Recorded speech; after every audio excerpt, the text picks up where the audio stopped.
Okay, good morning, everybody, and welcome to this week's virtual plant clinic.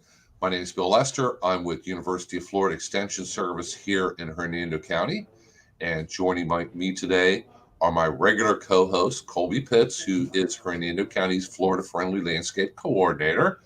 Good morning, Colby. Good morning. And our Master Gardener volunteer, Bernie. Good morning, Bernie. How are you? Good morning, doctor. I'm doing just fantastic. That's great. We're always glad to hear that. And we are on here today for you guys. So if you have any questions, comments, anything at all, just go ahead and put them in the comments, whether you're watching us on Facebook Live or YouTube Live. There was a section where you could put your comments in.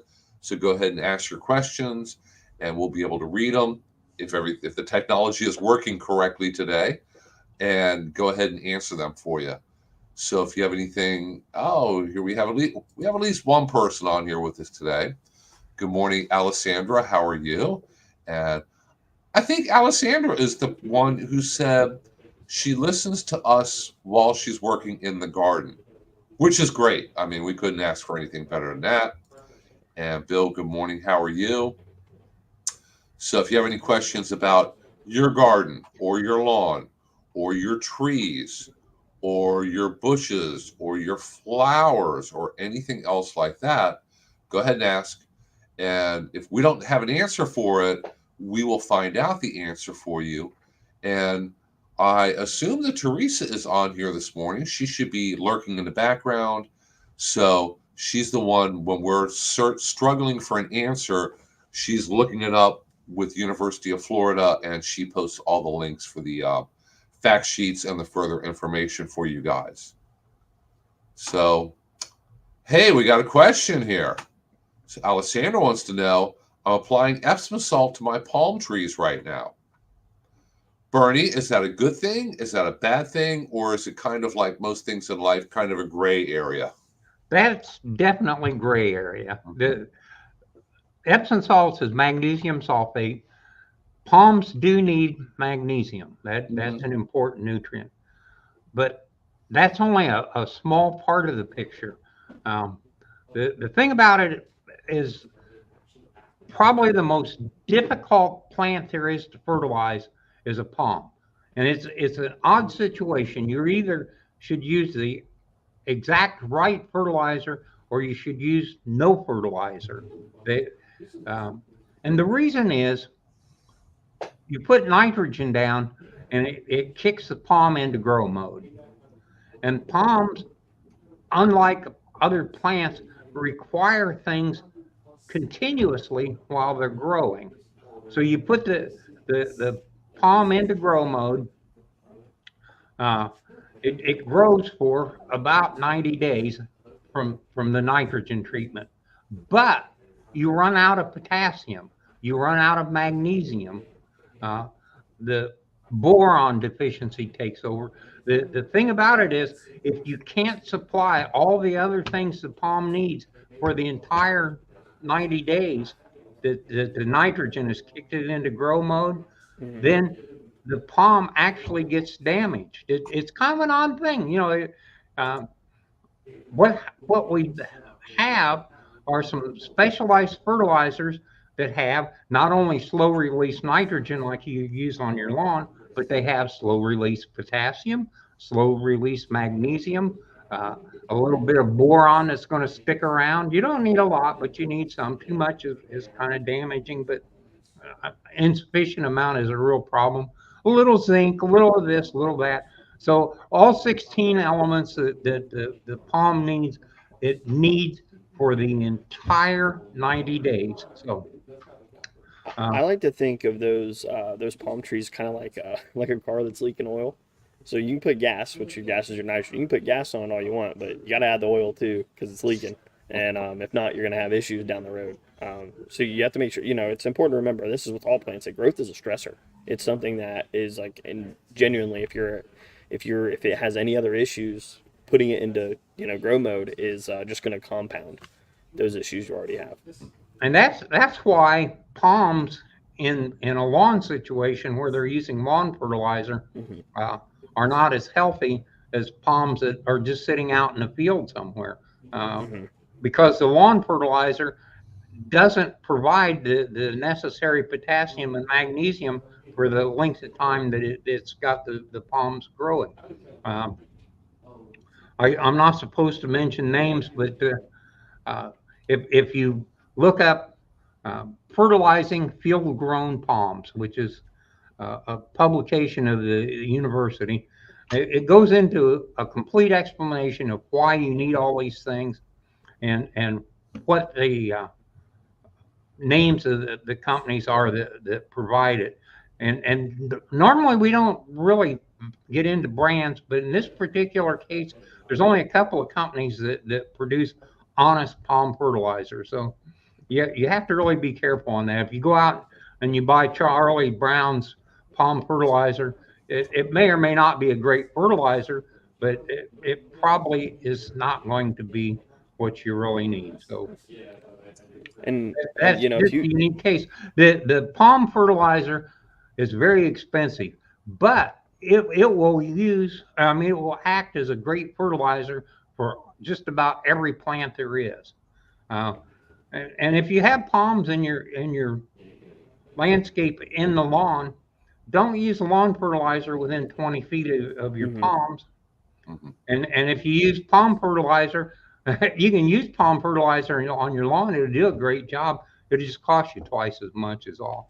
Yeah. And that's what I was gonna say is like if you're fertilizing your lawn, you have a lawn that you fertilize and you have a palm tree there, it's it might benefit you to kind of create a buffer, put up a mulch bed around that palm to make sure that you're not mixing products that shouldn't go on the palm with what you're putting in your grass. That, I that see that recommended a publication, lot.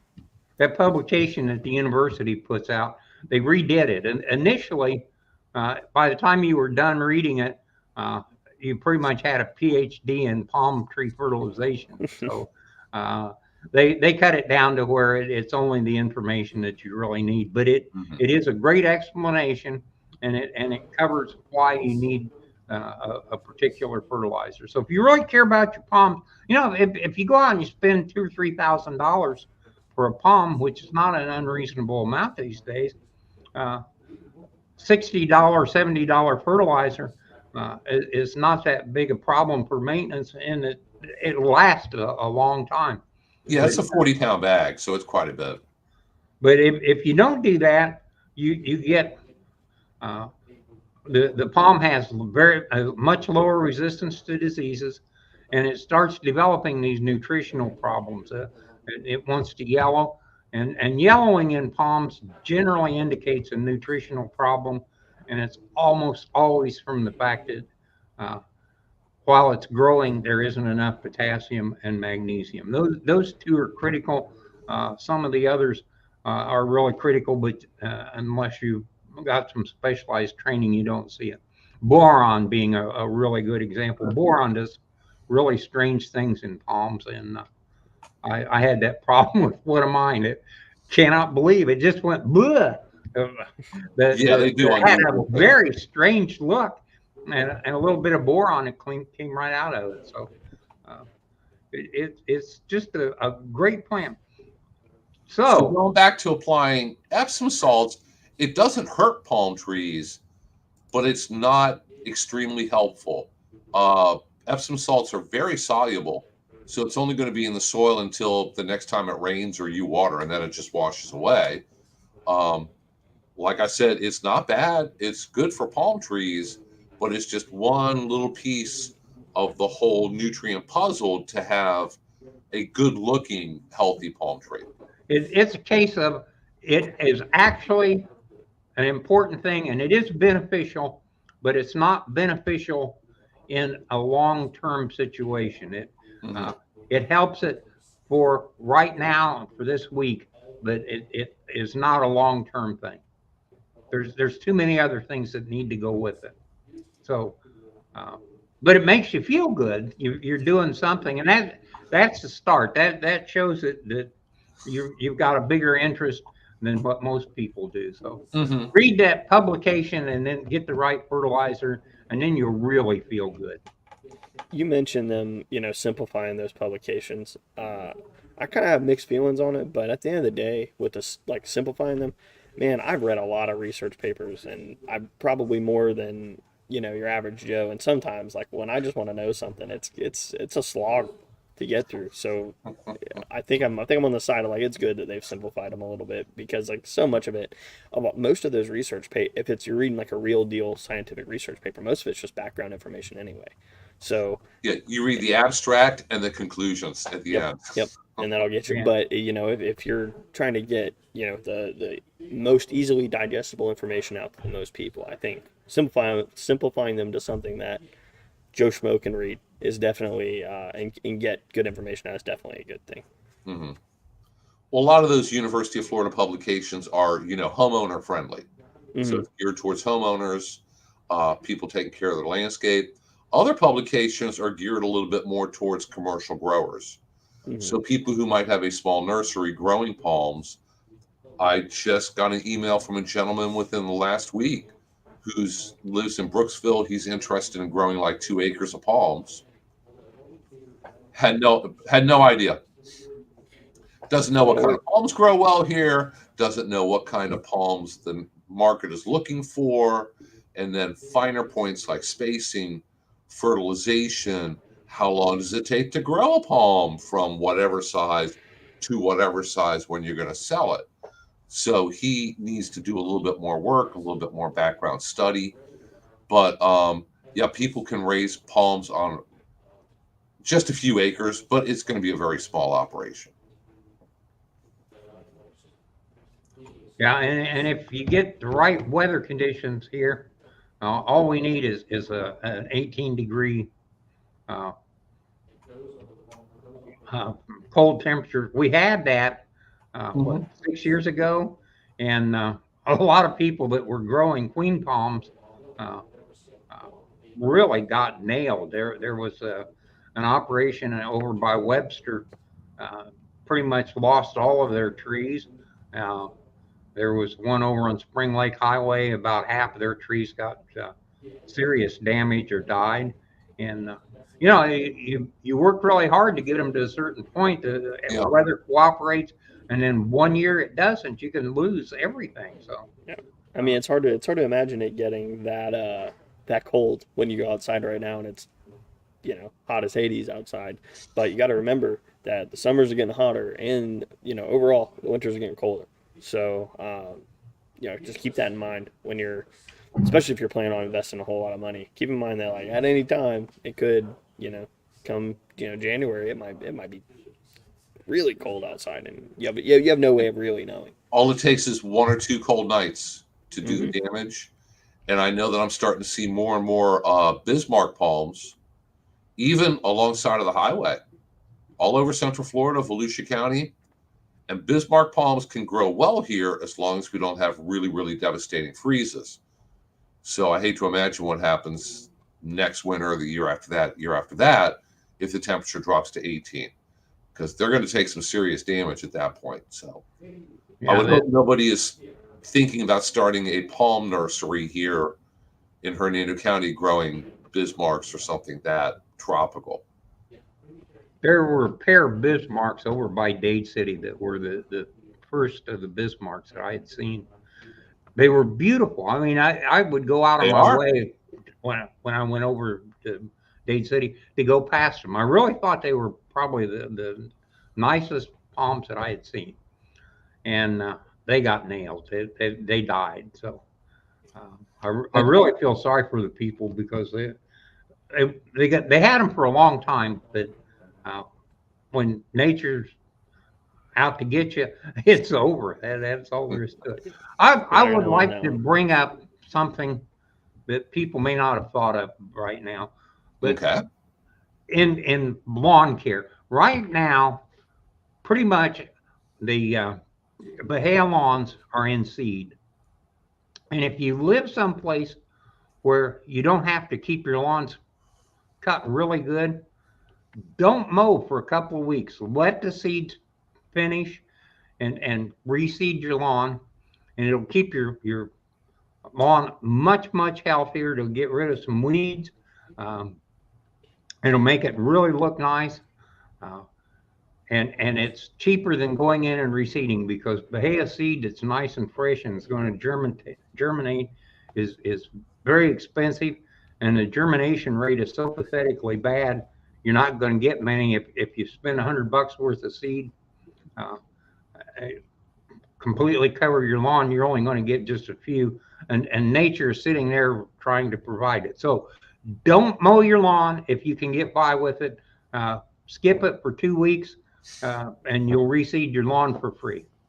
Well, Bernie, I need you to communicate that to my fiance because she doesn't believe me.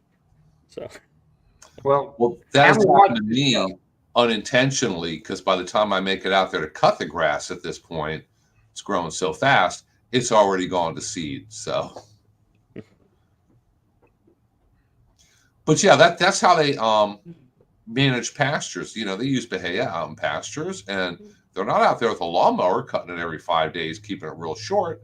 You let it grow, you let it go to seed, you let it thicken up, let the animals eat it. At a certain point, you bring the animals off of it for the grass to recover.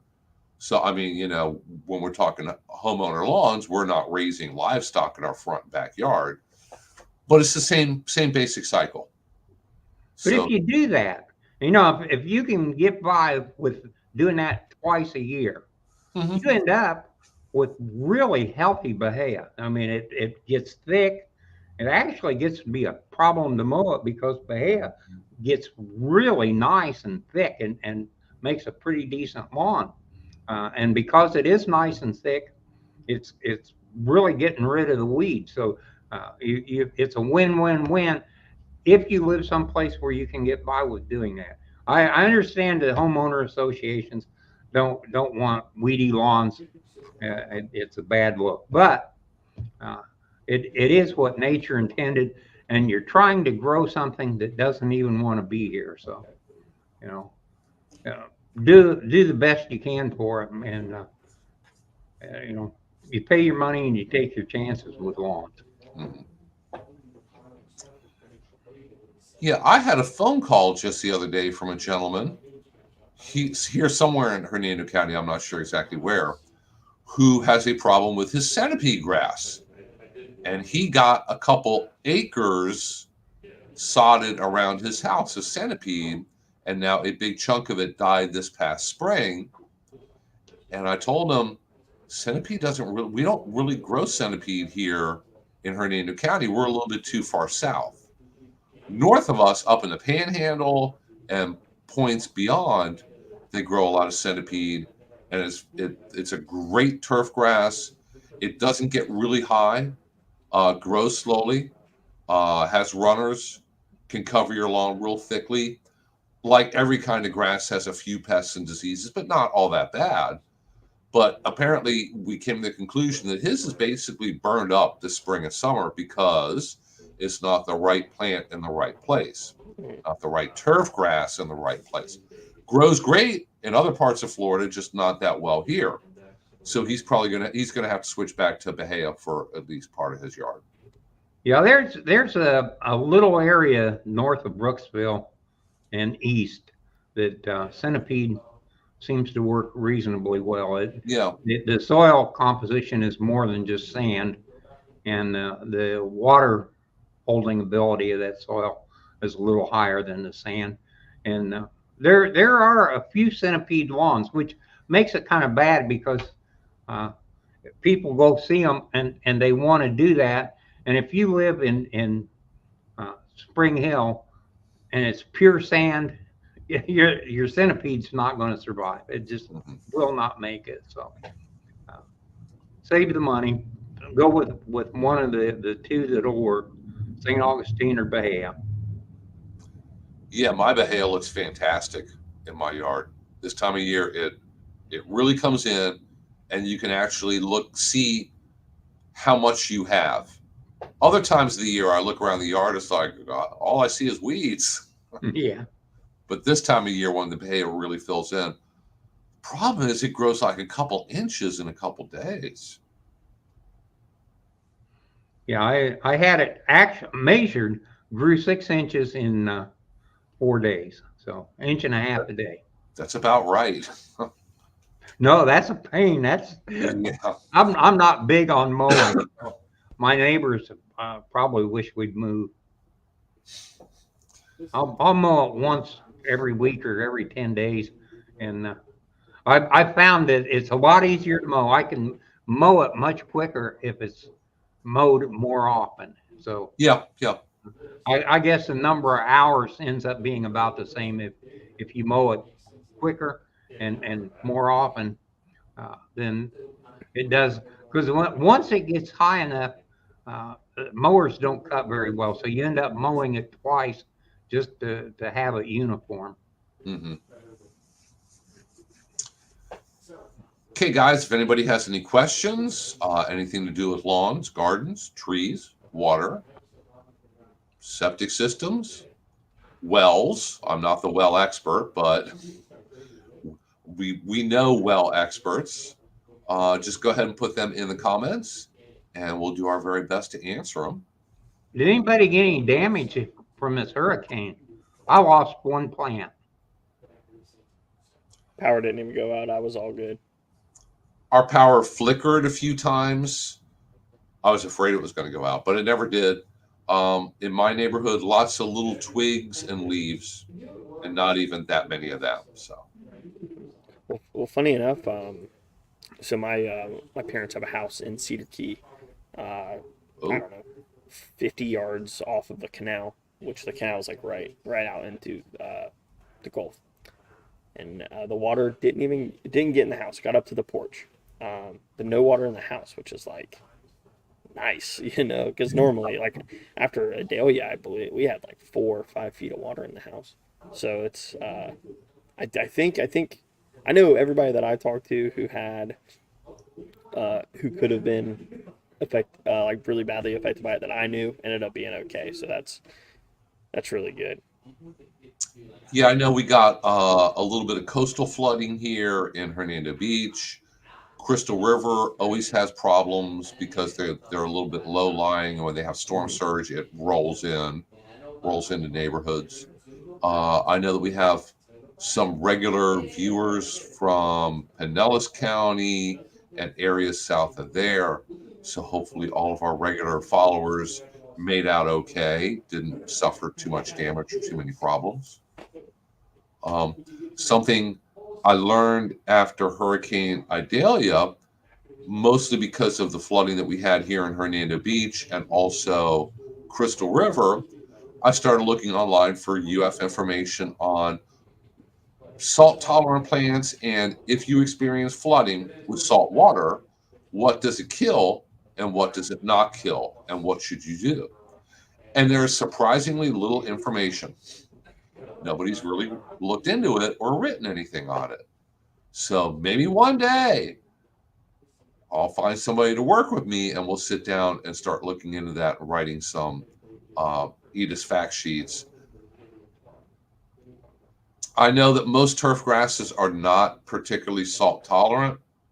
Some are a bit more salt tolerant than others. But if your entire yard is under 3 feet of salt water, pretty bad situation for your landscape. You'll find out which plants are salt tolerant and which ones aren't pretty quickly as soon as the water drains and goes away. Yeah. I know Cindy's down in Pinellas County, and she had catfish swimming down her street, and some people saw them walking on the lawn too. So I didn't have catfish in the front yard. One of my buddies that lives in Homosassa, he sent me a video the morning after where they had a little bit of standing water in the road. He's right on the river. Um, had a little bit of standing water in the road, but said no issues in the house. No, and even there they got a little cabana house deal out on one of those barrier islands that got nothing in the house. A little Wow. bit of water coming up onto the land, but nothing too bad. So I was like, man, you guys are lucky. That's crazy. They just finished fixing everything after Adelia, which was like a common theme with a lot of these Yeah, yeah, places yeah. is I that they heard had just finished. in Cedar Key, a lot of the businesses had just finished up and reopened. Yeah, and I mean it looked pretty rough.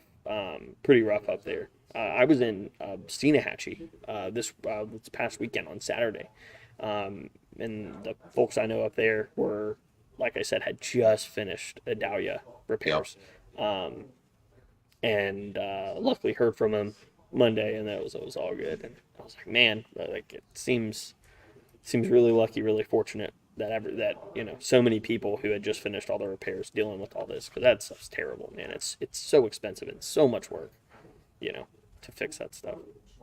It is, and I remember the TV footage of when the storm surge came up the Steinhatchee River, and then when it came back down, there were cars and dumpsters and everything else in the water floating by. Yeah. We went camping up there.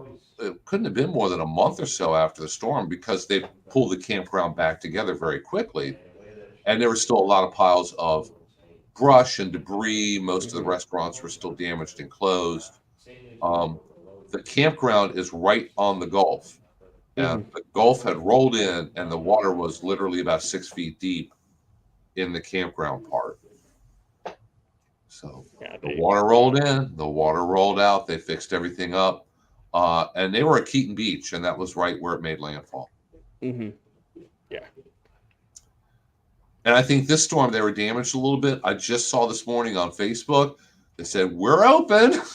Make your reservations. We're all cleaned up again. So yeah, the people I was with up there at Fiddlers was, they just finished a Dahlia repairs, and then we're planning to be open today. Man, that's some resilience right there. Those coastal communities, especially the ones that are affected by hurricanes, it seems like every single year. Those are some resilient folks. I admire the toughness that stuff shows. I know it'd take me one, and I'd be like, all right, we got to do something. We got to do something different. I'm tired of this. Well, like Cedar Key, oh my gosh, some of those older buildings have been flooded so many times over the years. Oh yeah, I mean they had clean them up, fix them up. They had that one. It was a wood building that was on stilts right on Dock Street on the corner. That eventually it took them a while, but they gave up on that too and tore it down, because it's like you'd have so much damage. Our place there is like a shotgun house, so it's up a little bit, and then it steps down into a concrete floor, like back room. And the issue almost wasn't even the water; it's the mud. The mud is so bad, and it's like, what are you gonna do? So now the way that we've done it is everything is like up. It's like the outlets are up, and everything is like shoulder level, to make sure you got thrift store furniture. If it gets messed up, you throw it out and get more. Yeah, I know even people who live inland and just got an awful lot of rain or maybe some flooding. Bill says a few of his plants got a little unstable in the ground because of the oversaturation. That can cause a problem with certain types of trees. The tree might look healthy. It may be healthy. Maybe it didn't blow over, but because the ground gets too saturated, it starts to get a little unstable. On occasion, they can fall over. So something you want to be on the lookout for. It's really amazing when you look at the areas up north where the tornadoes go through the same area every time. The Big Bend area, the vegetation is a unique vegetation, and it recovers so darn quick.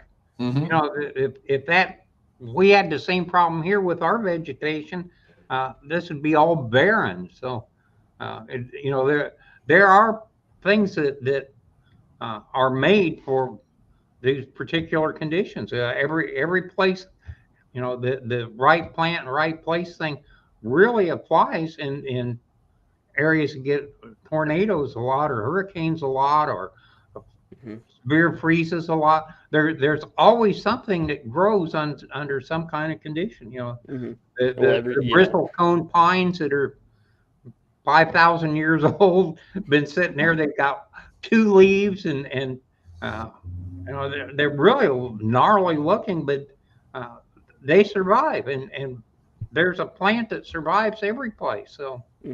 And it's like, even my yard. Yeah. So what do? We plant something from as far away as we can get. The ones from 1,000 years ago who didn't survive, they got blown away before they could reproduce. So the ones that stayed there, they're passing along those whatever traits make them survive a hurricane or survive a tornado or what have you, whatever natural disaster, your natural disaster of choice. You notice the picture behind you, Colby. There's always tree trunks with nothing on top of them. So uh, apparently, And this, whatever that scene is, didn't like it. yeah, this is I believe this is the arboretum. Funny enough, at UCF, and I want to say that this place was very recently burned. Well, very recently, within the last, I don't know, like year or two. They did a prescribed burn. They do a lot of those burn courses out there. Um, and I did not take this picture. I've been to this spot before, but I can't remember thinking about why there was all those dead trees. Dead pines. People don't realize that pine trees tend to come up fast, grow fast, die fast, and they're replaced by other pine trees. Hmm. They get blown down in hurricanes and tropical storms. If the weather is not conducive for them, for example, here, every couple of years we'll have a very, very dry winter or a very, very dry spring and then a wet summer. And it's just really stressful for pine trees. So we'll have a lot more pine bark beetle activity. They'll kill pine trees. So people don't realize that pine trees don't, the ones here in Florida, generally don't live to be hundreds of years old. They come up, they do their thing, and then they die quickly, and they're quickly replaced by more pine trees. So every year people will contact me. They've lost a pine tree or two, or maybe quite a few more on their property to bark beetles. And they're, oh my gosh, what's going on? It's like, it's normal. Hmm. The bark beetles, most of them are native. They're out there every year. They're going to kill at least a few trees. If the pine trees are really stressed, the beetles are going to kill a bit more pine trees than normal. So if you have a big property or big, like if somebody, Colby's background picture, there was somebody's backyard, your pine trees are going to come and go. They're not going to live Hmm. forever. That's totally normal. Yeah, I mean, funny enough, at the arboretum, so that's where I had like labs, ecology classes, and stuff that met out there, and Mm-hmm. so this end is actually further away from the football field. It's actually on the south side, but on the north side, they still have tall pine trees, and it's almost like a cycle because these things were planted at different times. So these might have Mm-hmm. been planted 20 or 30 years before the really tall ones that are really close to the football field. So it's like, you know, it's a cycle, and these things, like I said, these are probably 20 or 30 years older than the tall ones that are still over on the other side. And I mean, it's hard to see in this picture, but there's young pine trees in this. They're just Mm-hmm. not 70 feet tall. They're shorter because they're new. You know. And those young pine trees, they grow quickly. Once they start Hmm. to take off, they take off. And it's just a natural cycle. Um, And the ones we, on we this need to side will have be dead in our the. county forester back on here. Where is Hmm. she? The foresters know a lot more about pine trees and forests than I do. I direct those questions to them. Pine trees are one of those things that if you realize that at one point Florida was primarily covered in pine trees, and underneath the pine trees was a lot of wiregrass, and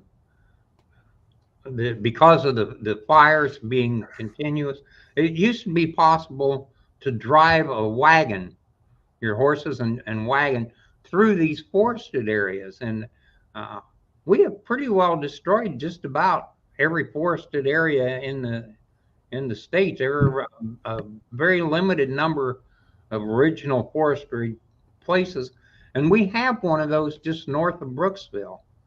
There is a little little spot out just north of town that is old growth pine. So, and it's kind of neat because you go out there and you find one that's fallen over. You can actually hear the insects munching away, and the trunk. Yeah, pine trees are funny with what can happen to them. Like I said, if they become really stressed out because of alternating really wet weather or really dry weather, they'll fall prey to beetles, bark beetles.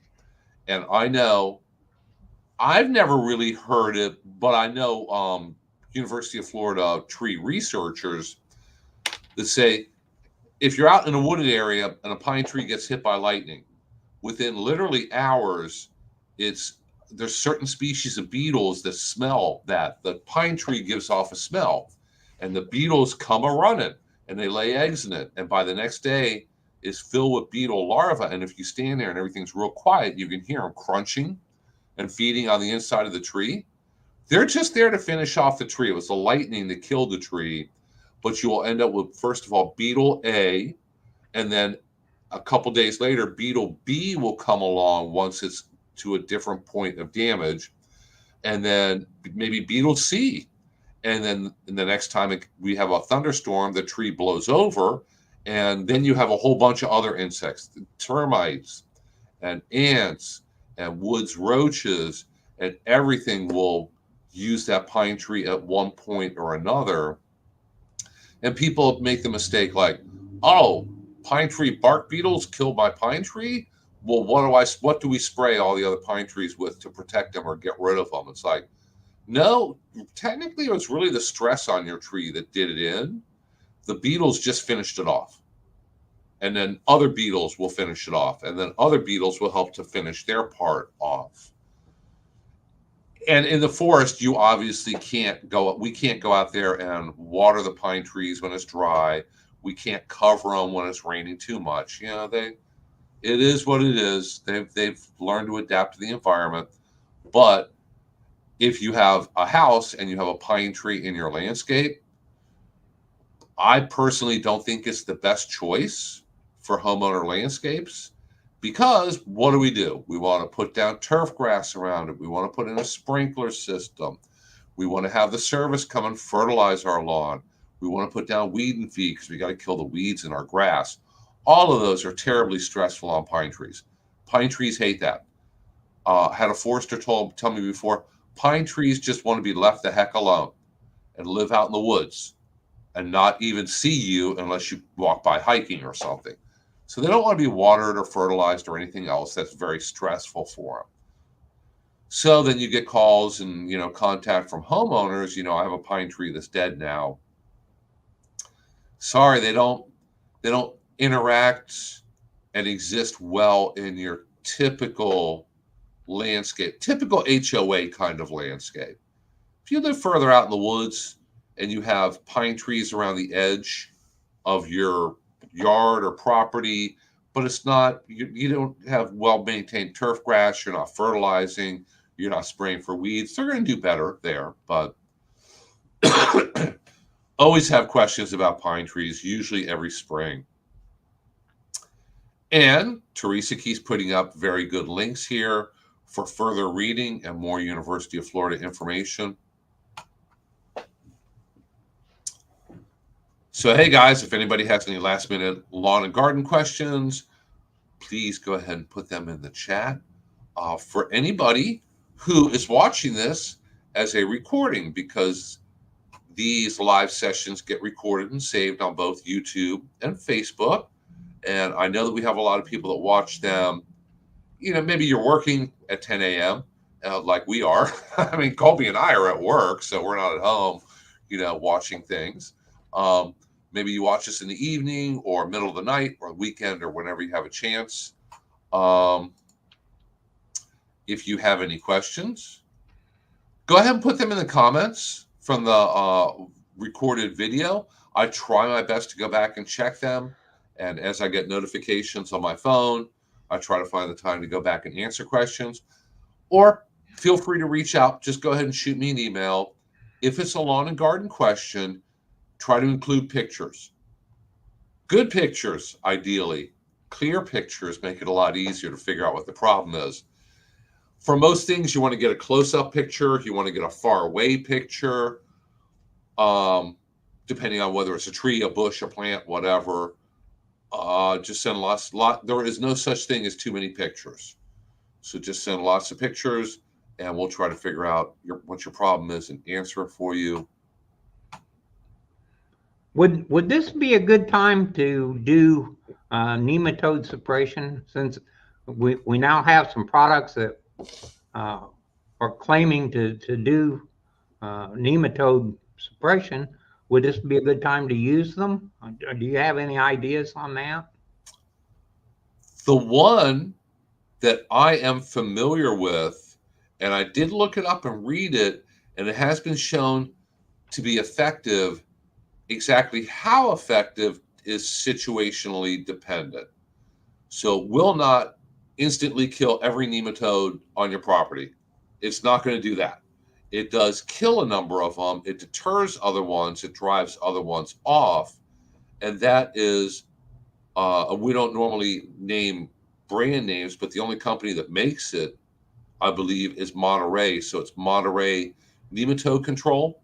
And this is a oil from a tropical tree's bark, Sapodilla, I believe. And I have not tried it myself. I don't know anybody else that's tried it. I will be trying it this fall, because as I start to put my fall vegetable garden in, the first things that will go in the ground will be tomatoes, peppers, maybe some eggplants. I need to get tomatillas started. I was hoping to grow a lot of tomatillas, but they're going to go in the ground soon, like September, while it's still warm and nematodes are still very, very active.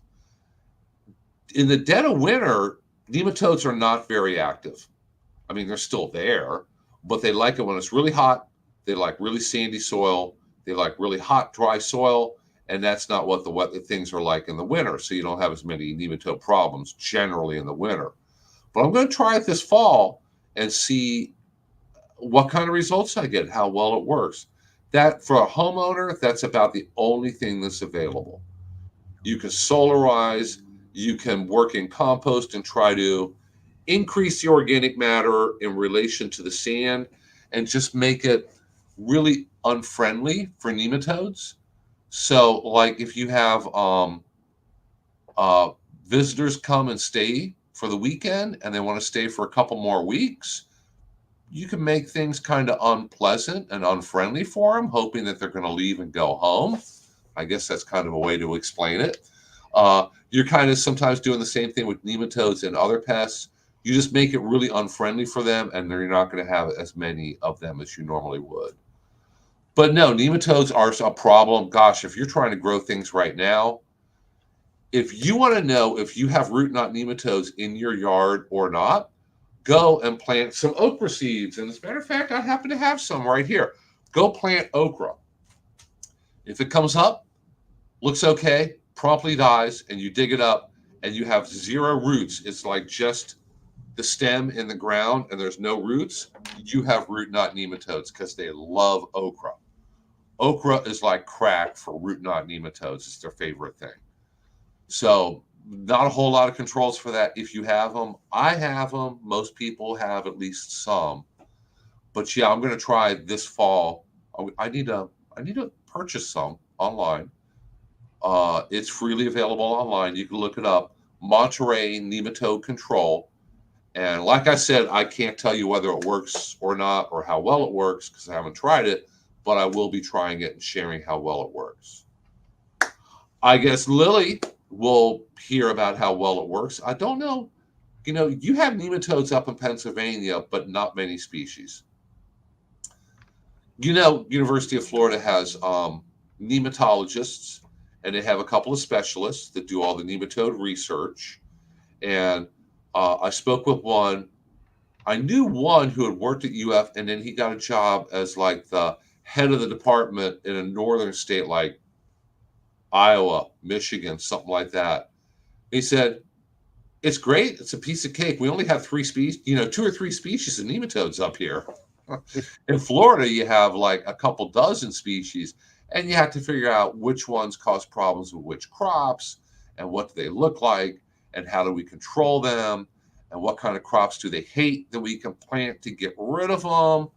So apparently up north, nematode world is a lot simpler and easier to deal with.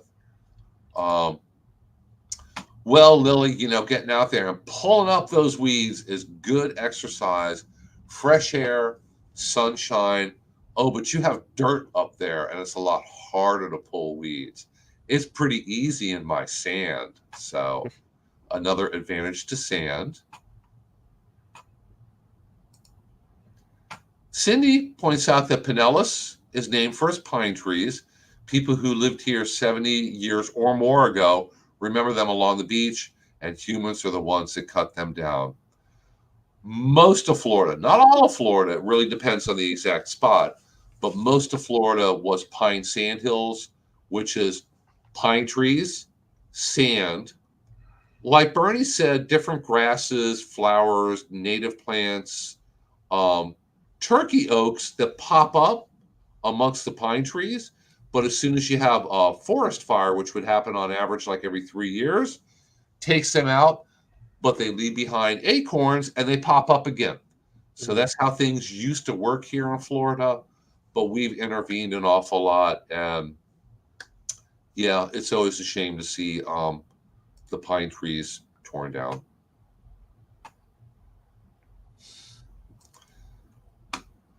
And Lily points out that it doesn't feel like 105 up there. Yesterday, either of you guys watched the weather yesterday morning?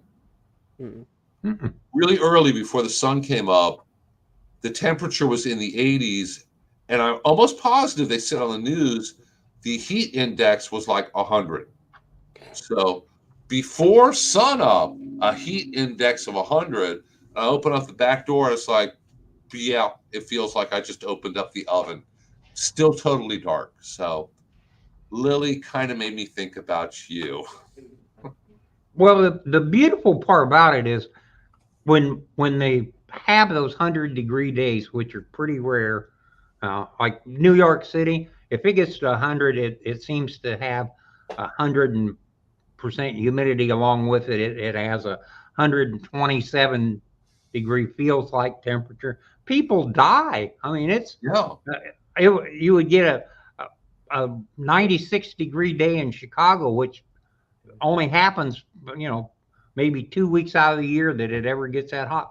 But with the 85% humidity, that gives them these real big numbers, and the people start dying again. So, it's nice you go out west, and until the actual temperatures get up to those really big numbers, people don't die. And in Florida, there's an air conditioner within a block of any place you are. So if you can survive for a block, you can pretty well get cooled down. And people here understand that air conditioning is a problem and a necessity. But you go where there is no air conditioning, and that's the majority of houses, probably from Kentucky on north, don't have air conditioning. Yeah. And those people, when it gets to be 90 degrees at night, they can't sleep. It becomes miserable. They have really high humidities, and then in the daytime it goes on up, and the older people can't tolerate that. So uh, at least being here, we know what we've got. We know it's going to be bad, and we prepare for it. So Yeah, And that's all like you have to those. do is just find the nearest grocery store and walk inside because they're always freezing cold. yeah, Those folks over in England, they had like a 85-degree heat wave, and you would think it's like it's awful. But then again, none of them have air conditioner, and they're not allowed to open their windows, and they have all the. So 85 degrees might be pretty scary to them folks over there. But if it's 85 degrees during the day, I'm having a good day. Yeah, you know what's scary to me? Temperatures down around like the high temperature of the day being 30. That terrifies me. I would Not for die. me. Staying in the house if yeah. I can help it. Yeah, stay in the house. Yeah, I worked in Illinois, and we had this one time where we went 17 days with the high below zero. Yeah, that happens up north. A lot of northern states.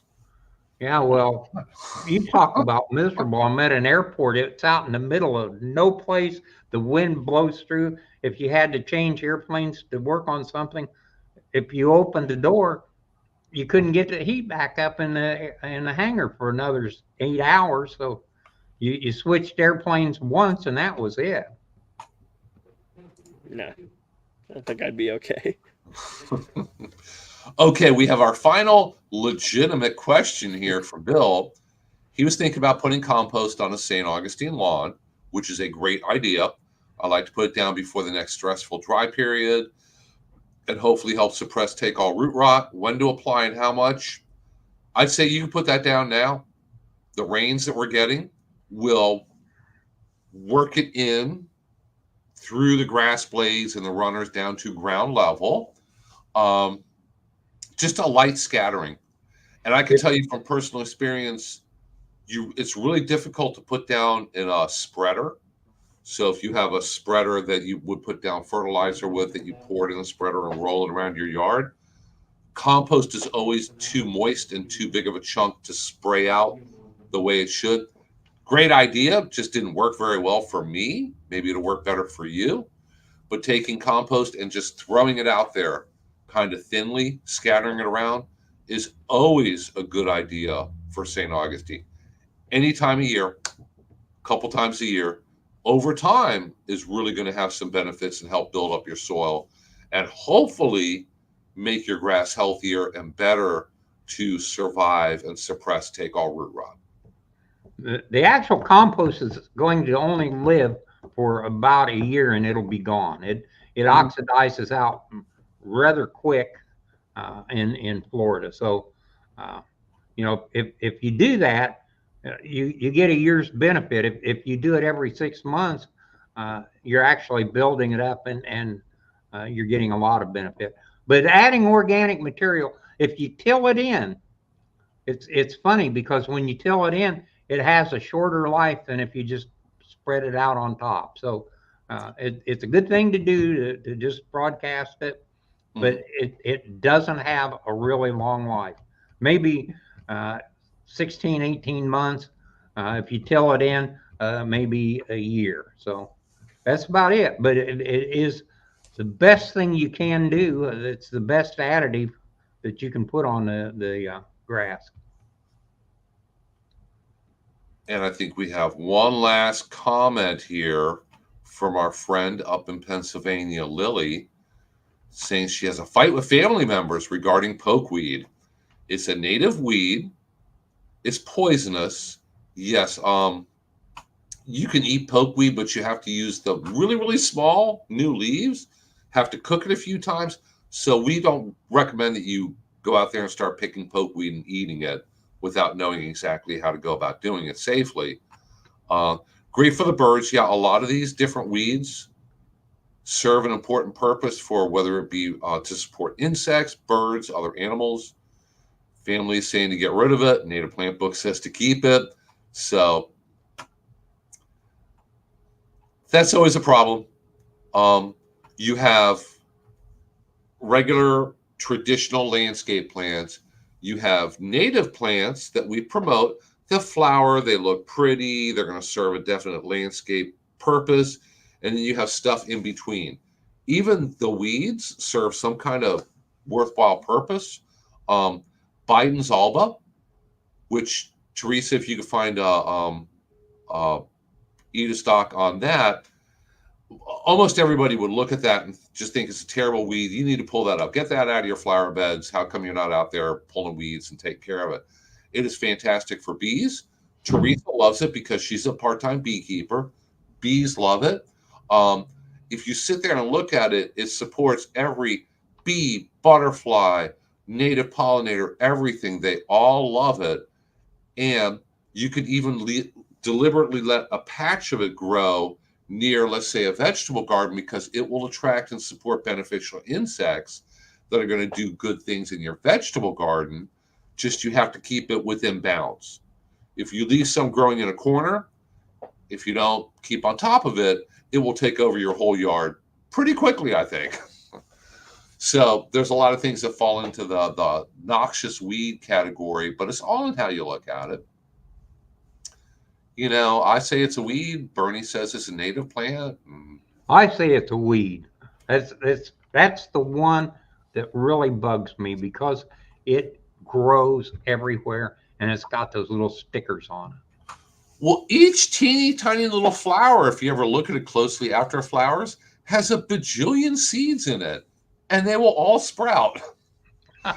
So yeah, they do. Yep. So it will definitely spread and take over, but if you want to leave a patch for pollinators, beneficial insects, wildlife, whatever, it's probably one of the best things that you could have growing in it or leave growing in it. But I'll leave that up to everybody. That's personal opinion about what's a weed and what's a native plant and what's pretty and what's ugly and everything else. I spray it with Roundup every year and it comes back every year. So Cindy, you're very welcome. And there you go. If you want to know what I'm talking about, Biden's alba is a native plant. It's, I guess, a little small flower. Pollinators, bees, butterflies, everything like that loves it. And boy, if you have one plant and you let it flower and drop seeds, you will have a million plants quickly. So, hey, guys, it looks like it's just about that time for us to wrap it up for this week. So thank you so much to everybody who joined us and asked questions and joined in the conversation. We will be back here again next week. I'm not sure if I will be or not. I have to look into that. But somebody should be here next week to answer your questions and kind of keep the conversation going. So thanks so much for joining us. If you guys didn't log on here with us, we would all get really lonely and bored and probably not do it anymore. So thank you so much. We will see you back here again next Thursday morning at 10 a.m. So if you have any kind of questions, comments, save them up, write them down, and ask us them next Thursday at 10. So until then, thanks so much, everybody. See you then. Bye.